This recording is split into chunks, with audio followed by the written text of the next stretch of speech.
Hello, this is Dylan Moore with iRead TV, chiming in on the Tesla hate that has been going around the country, which is, on one hand, reprehensible. It's insane.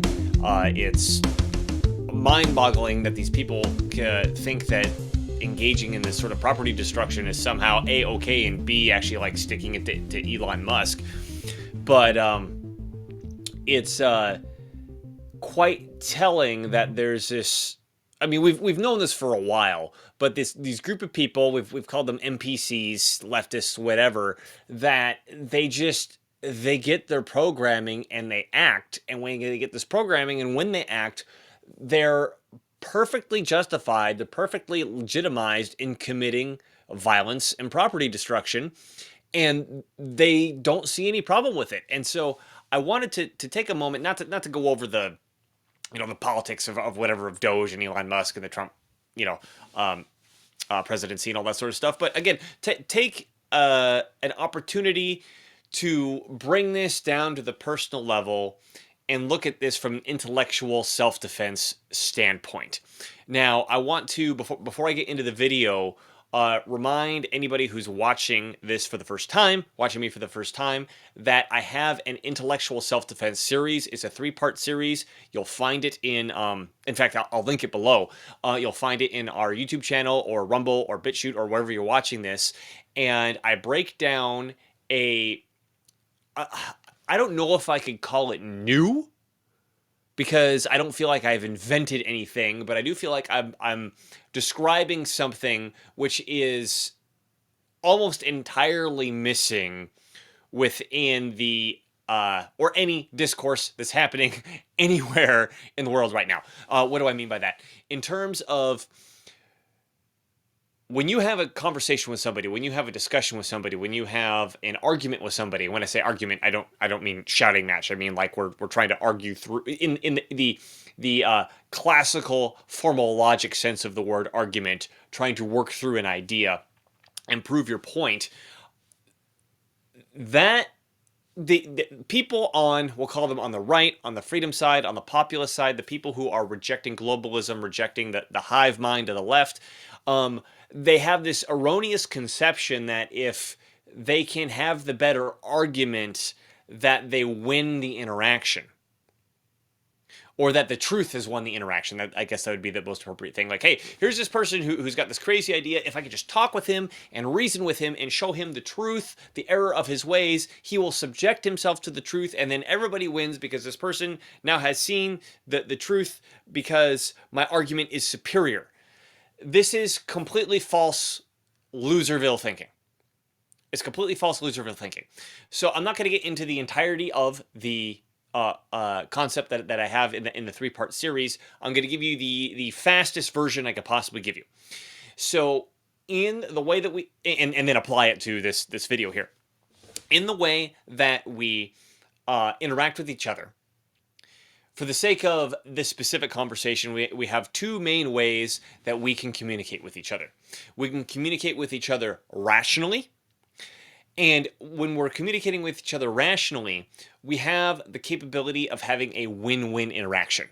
We can have ideas, we can have points, we can have arguments where one side says, I want this, the other side says, I want that, or I believe the truth is this, or I believe the truth is that. And we're able to either submit to the truth if it's just like an argument about ideas, or if there's a negotiation happening, we could say, okay, well, you want this, I want that, we have a bit of conflict here, but maybe we can come up with an idea where both of us win. That's possible on the rational side of things. On the emotional side of things, everything is about dominance. One side dominates and the other side submits, okay? So this has nothing to do with arguments. This has nothing to do with who's right. This has everything to do with figuring out who's the alpha in the interaction. The best way to think about this is like a wolf pack. If there's an alpha wolf or an alpha dog or in a dog pack, the alpha dog, the alpha wolf tells the other wolves what to do, and if another wolf doesn't like it, he gets beat up, or he, grabbed by the neck or whatever and stuck to the ground until he submits. There's no discussions, there's no committees, there's no argumentation, there's no semantics, there's nothing. It's just, I'm in charge and you do what I say. These are the 2 basic ways that we communicate with each other. Dylan, that's really simple. It is really simple, and I go over a little more nuance in the 3-part series, but again, for the sake of this conversation, there are these two possibilities.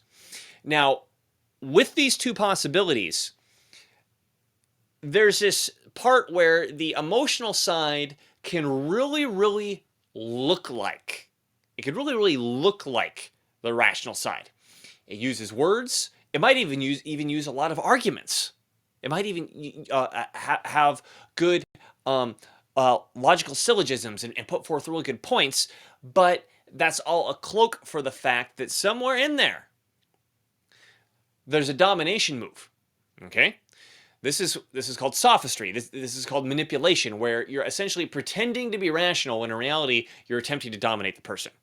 Now, if you're into logic or philosophy or anything at all, nothing I said should have been that surprising to you.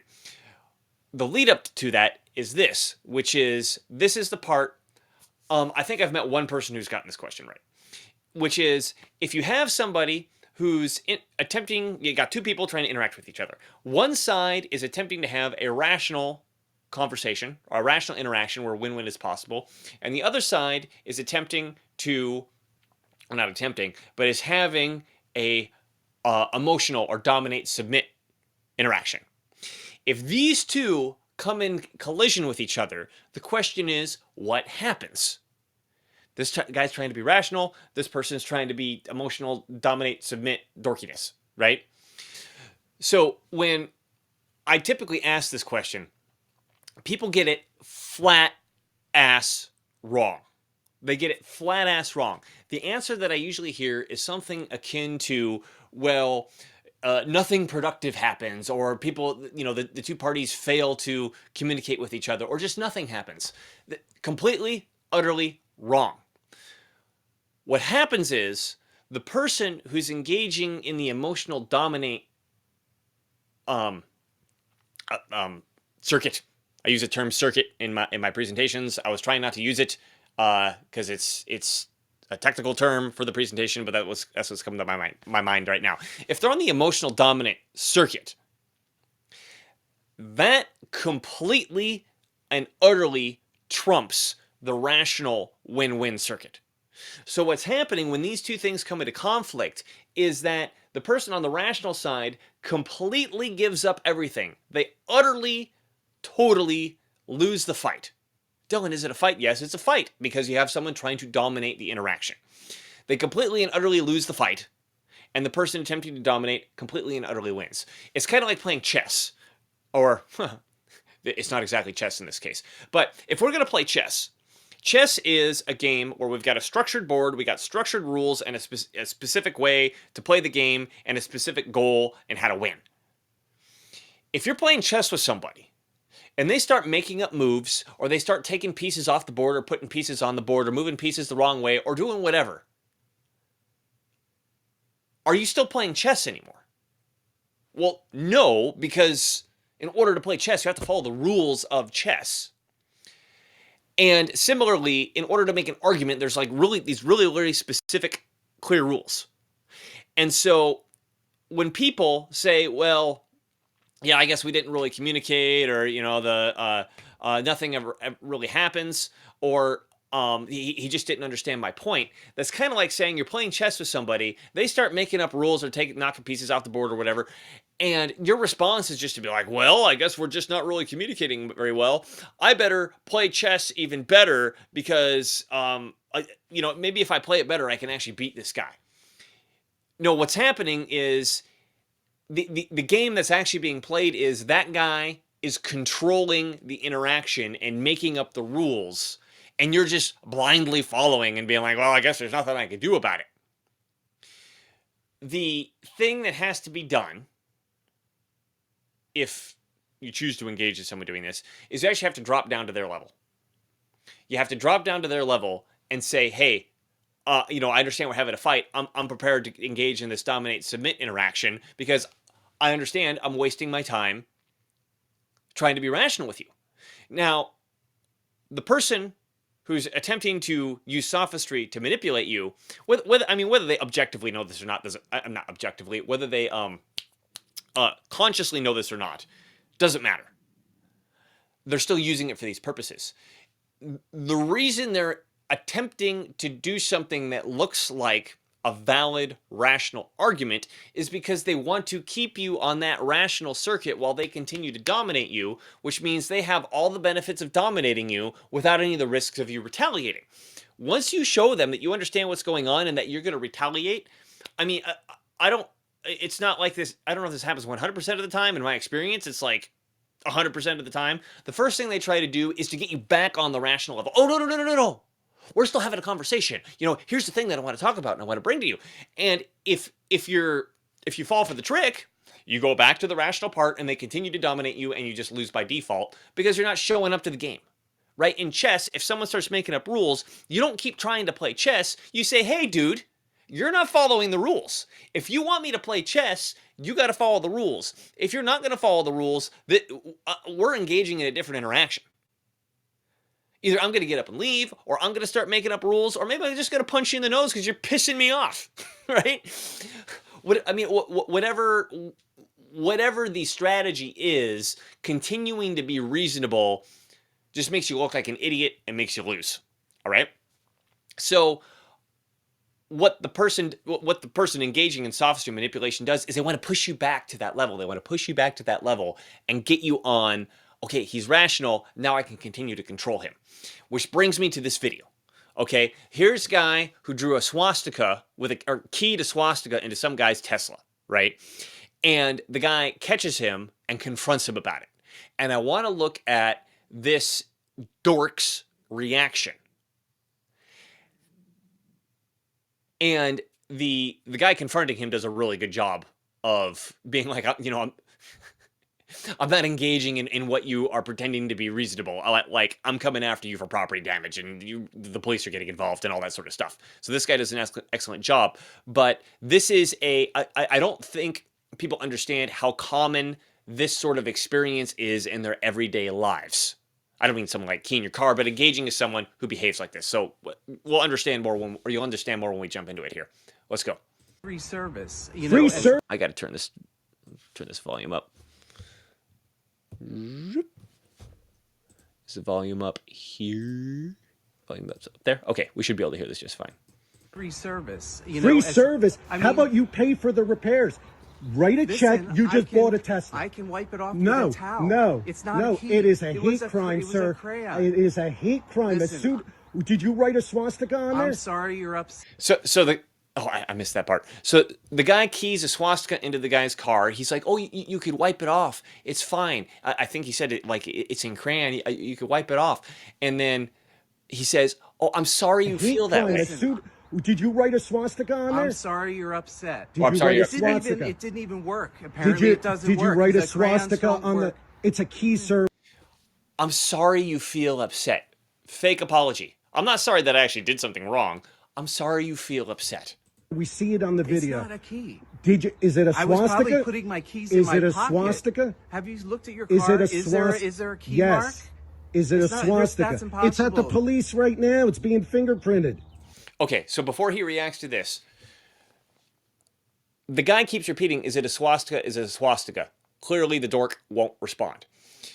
The dork also keeps alluding to the fact, oh, it's something that can be rubbed off. It's something that can be rubbed off. It wasn't a key. It wasn't a key. And I'm sure the guy who owns a Tesla is going, I know what a key mark looks like when I see one, right?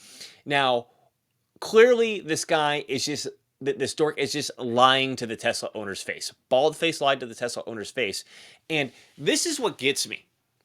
Okay, I mean, I don't know about you. This is something for me personally that I've had to really struggle with, and sometimes I continue to struggle with, which is I project the way I think onto other people. I project the way I think onto other people, and I assume other people think that way. What do I mean specifically? I mean, if I lie to somebody's face and they call me out on it, I experience shame. Okay? I bald-faced lie to your face. You're like, dude, I watched you do it on video. I know that you didn't do that. I'd be like, ugh, you got me. I lied. I feel so bad. Right? Now, my projection is I expect that when I call somebody else out on their bald-faced lie, that person's going to feel shame. And even if they keep lying, they're going to be obvious about it. Like they're obviously experiencing shame. This is so wrong and such a weakness, and this is a perfect example of it, that clearly this guy, he feels bad that he's getting caught on it, right? But he doesn't feel any shame at all for what he's doing. And even though he knows he keyed the car, any retard could see that the car got keyed, right? I mean, oh, no, that could be wiped off. You think the guy didn't try that? You think the guy didn't rub it with his hands and go, oh my God, that went all the way to the metal. I can't fix this. Just bald-faced lies to his, just baldly lies to his face. I mean, they call this gaslighting, right? Oh no, it's fine. I'm sorry. You feel upset, but it was. I think he was saying crayon. It's like a crayon. It could just be wiped off. It could just be wiped off. No, it can't be wiped off. And in this case, like I said, what we're going to see what happens when the guy says it's with the police. But these people who do this to you, it's like everywhere all day. I mean, as we're finding out with these insane Tesla vandalism acts, these people are everywhere. They're everywhere. They're part of your daily life everywhere. You work with them. They're your neighbors. They're in your school. They're in your freaking whatever. Like, these people are everywhere. And they will just baldly lie to your face. And sometimes the lies can be so confident. And, you know, they posture so well, like, this is what happened and you're an asshole if you think otherwise. And all the people watching here will think you are an asshole for thinking otherwise. They will put so much pressure on that bald-faced lie. If you're like me and you experience shame and you experience self-reflection and you're like, oh man, well, maybe I need to rethink about this because maybe you know, there's two sides to every argument and I'm not thinking about it the right way. And maybe I should self-reflect a little bit more. That's what they're trying to get you to do while that person bald-faced lies. That is, if you want to lose a boxing match as fast as possible, a metaphorical boxing match as fast as possible, that's the way to do it. Terrible. The right way to do it is what this guy does, is to continue pressing the issue until it gets real. And here's about to get real for this dork. What do you mean it's being fingerprinted? Because printed. At the police, right? Is there a key mark? Is it a swastika? It's at the police right now. It's being fingerprinted. What do you mean it's being fingerprinted? Because they're trying to track you down. Thankfully, Facebook tracked you down. So your business, your... See how his expression changes? It's being fingerprinted. Oh, this has now left the space in which I can just lie to this guy and gaslight him to get him to go away and have the problem solve itself. The police are now involved, and I can experience a real repercussion. And then, I mean, this guy just keeps going. Your freaking livelihood, everything now, because you chose to write so to tell Facebook that you're sorry for writing a... So, apparently this dork has some sort of business, and the guy who had his Tesla damaged is, you know, using Facebook to give some sort of negative publicity to this guy, which I presume is going to either destroy or at least very negatively impact his business. And so now it's getting very, very real for the dork, and watch his response. Swastika on a Tesla. Listen, I said I'm sorry. For what? And I apologize. For what? I have nothing against your car, and I have See, he won't say swastika. You see that? Yeah, like let me avoid anything that gets me to admit that this is a swastika, and then let me... I missed it at the beginning. This guy says that was a hate crime. That was a hate crime. That was a hate crime. I would guess that the guy doesn't even believe in hate crimes because they're not real. Like, a crime's a crime. You don't need to put the word hate in front of it. But that's what's been used against people who aren't part of the hive mind Borg, right? Now he's using it back at them because what could be the clearer hate crime than drawing a swastika on someone's personal property, per the clown world mainstream media situation that we live in now. This guy's using the weapon that was built to be used against us, against them. The hate crime. Nothing against you. So why would you write a swastika? I have nothing against you. Well, clearly he does, because he destroyed the car. or damage the car. Tesla. Obviously, I have something against Elon Musk, but that's not the So way Elon to show Musk my... owns that car because No, it was he bought owns and the paid company. for. It was bought and paid for a long time That's ago. why it's misguided, and obviously I did not intend to do this. But it was misguided, and I did not intend to do this.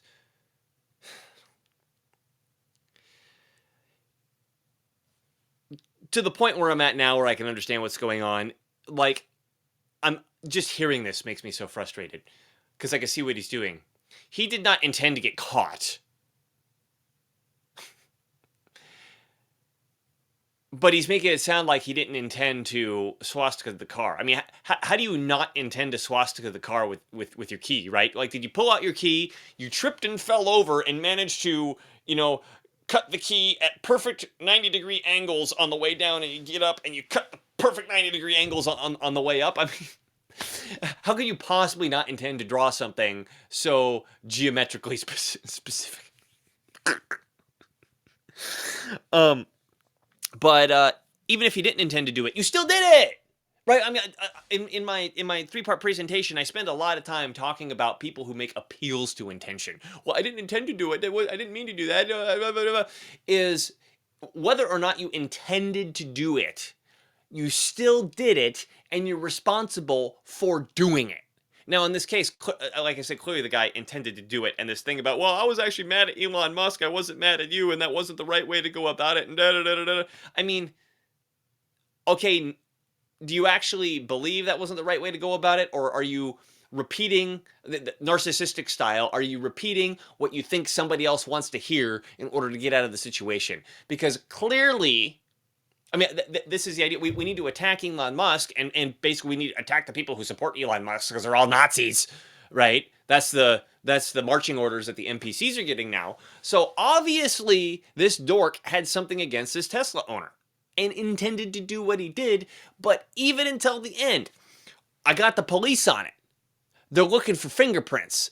I found you. We found your business. We're going after you. I'm going after your livelihood. Would you like to apologize on Facebook for what you did? Even the apology is fake. And he still at the very end, he's gaslighting and then trying to maneuver himself out of being responsible for his actions with an appeal to intention. The point that I'm trying to make is, you who listen to this, you self-reflect. You experience shame when you get caught lying on something like this, right? You think like, oh, there's 2 sides to every argument. I got to think about 2 sides. That is only a weakness to people like this. And that's something that they can simply take advantage of you for. And the proper way to deal with it is what this guy does is you say, no, this is what's happening, and I'm going to push this to its end, to the maximum extent that I desire to push it. And I don't care what you say along the way. You can say whatever you want. I'm going to keep pushing it. And more than likely, this guy will never, ever admit to what he did. Ever. He will never take responsibility for what he did. A crazy example of what I'm talking about here. I was learning about the Romanian Revolution in 89 or 1990 or whenever it was that they overthrew the communistic regime there. And the leader, the communist leader, who I think was the only communist leader like the whole time in Romania, I can't even remember, Ceausescu. The people captured Ceausescu, and they on it was Christmas Day or Christmas Eve or something. They actually live air it on TV, shooting him with a firing squad.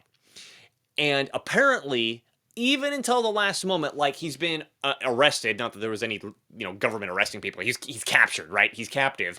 They put him up against the wall. He knows he's going to get shot. He's shouting orders and acting like God up until the very last second. Even though he's completely lost everything, it's as clear as day that he's completely lost everything. But he's still acting like he's the king. He's the boss. He's God. Now, I'm not saying this guy should have been shot or not. What I'm saying is that these narcissists, these sociopaths, these psychopaths, whatever you want to call them, they will never, ever, ever give an inch to the fact that they were responsible for their actions. And if you listen to their arguments, you get sucked into their trap. You get sucked into their trap because now the repercussions that should be coming to them get halted. Because now you're back in Discussionville. Like, oh, maybe we can have a win-win conversation about this. And, there's your side and there's my side and we can do it. Instead of, no, we know you did this and these are the consequences of your actions and we're pushing the consequences of those actions regardless of what you say. So may this be a perfect example. Again, it's really easy to take this to the political level. Right? This specific instance is really where the political and the personal situation mix, because this guy personally had his property damaged and he's personally interacting with this other guy that had neither of them have any sort of political clout, right? Or media clout or celebrity clout. But it was done because there's the political thing going on. For the sake of this conversation, I want to completely eliminate the political nature of what's going on, the Doge and Trump and Elon Musk and Tesla and blah, all that sort of stuff. And simply look at what happens when you have someone who, I don't know if this guy's a narcissist or not. I would at least bet he's got some sort of borderline personality disorder. But when someone does this to you, you cannot fall for the trap of continuing to be reasonable. You have to push, whatever the consequence is, and don't let the words pull you out of doing that. So I hope this has been enlightening. I hope this has been a good lesson from Dylan Moore of Irita TV on intellectual self-defense. I kind of like doing these videos where, taking a zoom-in shot of one interaction and analyzing it from the intellectual self-defense standpoint. Again, if what I'm talking about is completely new to you, you want to go check out the 3-part series. It will change your life. You will not see your relationships in the same way ever again. You will see where you are getting manipulated and taken advantage of all over the place, and your eyes will be opened and you're like, how did I never see this before? Trust me, it'll change your life. The links will be below. And this has been Dylan Moore with Irita TV. I thank you for watching. See you next time.